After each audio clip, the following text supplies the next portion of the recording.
आज हम सुनाने जा रहे हैं बहुत ही मार्मिक और दिल को छू लेने वाली हृदय स्पर्शी कहानी। चैप्टर 11, उस रात की बात। ज़िंदगी में कभी-कभी ऐसी अनहोनी घटना घट जाती है जो आदमी के आचार विचार को बदल डालती है। मेरे साथ भी ऐसा ही हुआ। उस रात उस घटना को मैं कभी भूल नहीं पाता। एक दिन एक दिन मैं अपने परिवार के साथ आराम कर रहा था। तभी तभी दरवाजे पर किसी तभी दरवाजे पर किसी की आहट सुनाई दी। मैंने बाहर जाकर देखा। मैले कपड़ों में एक बुढ़िया खड़ी थी, जो चेहरे से भिखारिन लग रही थी। लाल रंग का कागज का टुकड़ा मेरी ओर बढ़ाती हुई बिलख कर रो उठी। मेरा बेटा बहुत बीमार है। डॉक्टर ने बहुत महंगी दवा लिखी है। मेरे पास पैसे नहीं हैं। कुछ सहायता कर दीजिए। भगवान आपका भला करेगा। मैं समझ गया, ये भीख मांगने का बहाना है। अक्सर लोग ऐसा करते हैं, कभी धर्म के नाम पर, कभी अकाल, कभी बाढ़ या बीमारी के नाम पर। वे भिखारी नहीं कहलाते, लेकिन पैसा दिखवा जाते हैं। मैंने अंदर आकर बेटी से उस भिखारिन को 2-4 पैसे दे आने को कहा। लौटकर बेटी ने बताया, वह कह रही है मैं भिखारी नहीं हूँ, बेटे के इलाज के लिए सहायता मांग रही हूँ। वह ठीक हो जाएगा तो लौटा दूंगी। मैंने बेटी को समझाया, ये सब भीख मांगने के तरीके हैं। पैसों के लिए ये लोग क्या क्या नहीं करते हैं। छोड़ो, थोड़ी देर में खुद लौट जाएगी। मेरी पत्नी को दया आई। उसने बेटी को 1 रुपये का नोट देते हुए कहा, कह देना कि और घरों से मांग ले। किंतु इस बार भी बुढ़िया ने मना कर दिया। बेटी ने आकर बताया, कह रही है कि आप लोगों को कैसे समझाऊं, मेरे पास इतना समय नहीं है कि सारे शहर में घूम घूम कर मांगूं। विपदा यानी मुसीबत, विपदा में मेरी मदद करें। ऊपर वाला आपका घर भरा रखेगा। सुन लिया, नखरे भी पूरी दिखा रही है। इससे बात करना ही बेकार है। छोड़ो, चली जाएगी अपने आप। बुढ़िया ने 2-3 बार आवाज़ लगाई, फिर निराश होकर चली गई। इस घटना के ठीक 3 महीने बाद किसी काम से मुझे शहर से दूर जाना पड़ा। मैं मोटरसाइकिल से ही गया और उसी से लौट रहा था कि एक बियाबान मतलब सुनसान स्थान में मेरी गाड़ी का इंजन खराब हो गया। मैंने ठीक करने की कोशिश की, पर सब बेकार। चारों तरफ नज़र दौड़ाकर देखा, कहीं कोई बस्ती या कस्बा दिखाई नहीं दिया। धीरे धीरे रात गहराती जा रही थी। आसपास पेड़ पौधे डरावने लगने लगे थे। गीदड़ों की हुआ सुनाई देने लग गई थी। जंगली जानवरों और चोर लुटेरों के डर से मैं घबरा उठा। अचानक मेरी नज़र सामने दूर टीले पर पड़ी। मन में एक आशा बंधी। मैं साहस करके टीले पर जा पहुंचा। टीला मीन्स कोई ऊंची जगह।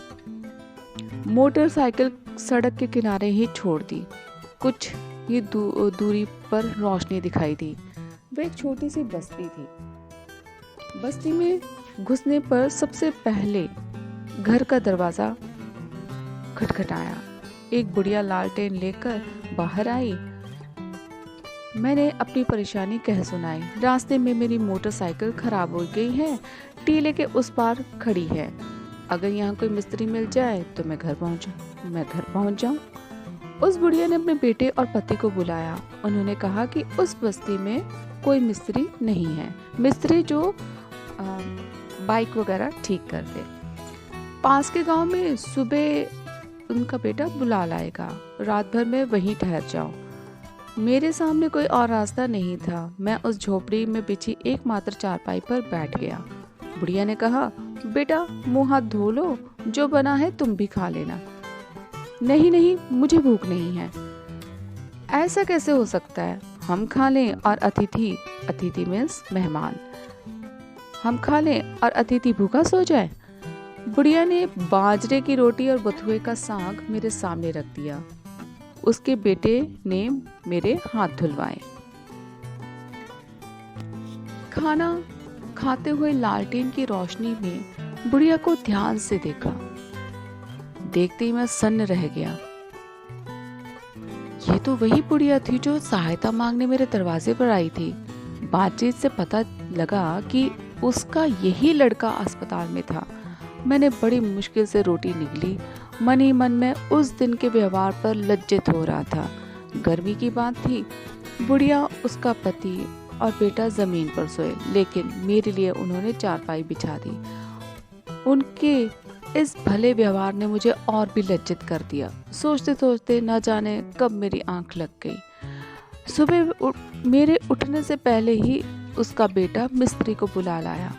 मिस्त्री ने घंटे भर में मेरी मोटरसाइकिल ठीक कर दी। इस बीच बुढ़िया ने मेरे बार बार मना करने पर भी चाय तैयार कर दी।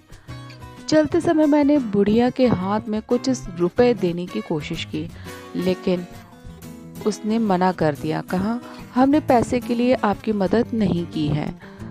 हम गरीब ज़रूर हैं, पर हमारा दिल गरीब नहीं है। मैं वहाँ से चल पड़ा।